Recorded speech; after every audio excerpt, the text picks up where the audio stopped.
Hello friends, स्वागत है आपका मेरे यूट्यूब चैनल द फैक्ट्स लो पर। देश के इतिहास में रजिया सुल्तान का नाम भारत की प्रथम महिला शासक के तौर पर दर्ज है। दिल्ली सल्तनत के दौर में जब बेगमों को सिर्फ महलों के अंदर आराम से रखा जाता था, उस समय रजिया सुल्तान ने महल से बाहर निकलकर अपने हक के लिए युद्ध किया और शासन की बागडोर संभाली। रजिया सुल्तान का जन्म दिल्ली सल्तनत के मशहूर शासक और इतिहास के प्रसिद्ध सुल्तान शमशुद्दीन इल्तुतमिश के घर 1236 में हुआ था। रजिया सुल्तान को इतिहास में रजिया अल दिन और शाही नाम जलालत उद्दीन रजिया से भी जाना जाता है।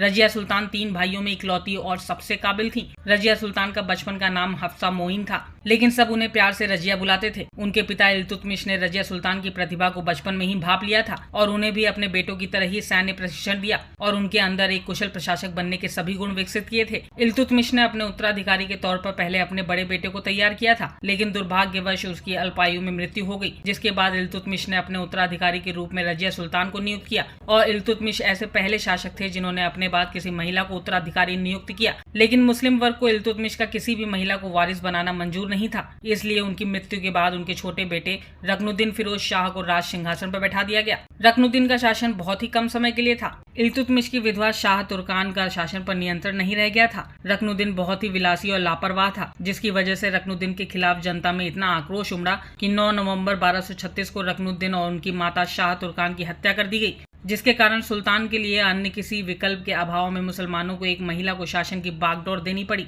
जिसके बाद रजिया सुल्तान दिल्ली की शासिका बन गई। शासन कार्यों में रजिया सुल्तान की रुचि उनके पिता के शासन के समय से ही थी। गद्दी संभालने के बाद रजिया सुल्तान ने रीति रिवाजों के विपरीत पुरुषों की तरह सैनिकों का कोट और पगड़ी पहनना पसंद किया। रजिया ने पर्दा प्रथा का त्याग किया और पुरुषों की तरह चोंगा कूला पहनकर दरबार में खुले मुंह जाने लगी। यहाँ तक कि रजिया युद्ध में भी बिना नकाब पहने शामिल हुई। दिल्ली की सल्तनत पर राज करने वाली एकमात्र महिला शासिका रजिया सुल्तान को अपने सलाहकार जमात उद्दीन याकूत से इश्क हो गया। याकूत भी रजिया को चाहता था। रजिया और याकूत इन दोनों का इश्क मुसलमान शासकों को पसंद नहीं आया। कहा जाता है कि याकूत तुर्क नहीं था, इसलिए मुसलमान उसे पसंद नहीं करते थे और रजिया ने युद्ध के घोड़ों की जिम्मेदारी याकूत को देते हुए उसे घुड़शाला का अधिकारी नियुक्त कर दिया था, जिसे लेकर राज्यपालों, उच्च अधिकारियों और मुस्लिम राजवंश के सूबेदारों में काफी गुस्सा था। वो नहीं चाहते थे कि रजिया सुल्तान और याकूत का निकाह हो, जिसके बाद नाराजगी इस कदर बढ़ी कि शक्तिशाली तुर्कों के गुट ने विद्रोह कर दिया।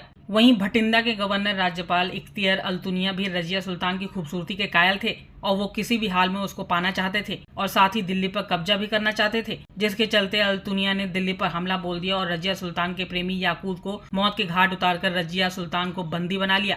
इसके बाद रजिया सुल्तान के पास अपना राज बचाने के लिए अल-तुनिया से निकाह करने के अलावा कोई और अन्य विकल्प नहीं बचा था, जिसके बाद रजिया सुल्तान ने अल-तुनिया से शादी कर ली। रजिया सुल्तान इन सब विद्रोह में फंसी हुई थी, जिसका फायदा उनके विरोधियों ने उठाते हुए दिल्ली पर आक्रमण कर दिया और रजिया के भाई मैजुद्दीन बेहराम शाह को दिल्ली का सुल्तान घोषित कर दिया गया। जिसके बाद रजिया सुल्तान ने दिल्ली के तख्त पर फिर से काबिज होने के लिए अपने पति अल-तुनिया के साथ मिलकर अपने भाई के खिलाफ युद्ध छेड़ दिया।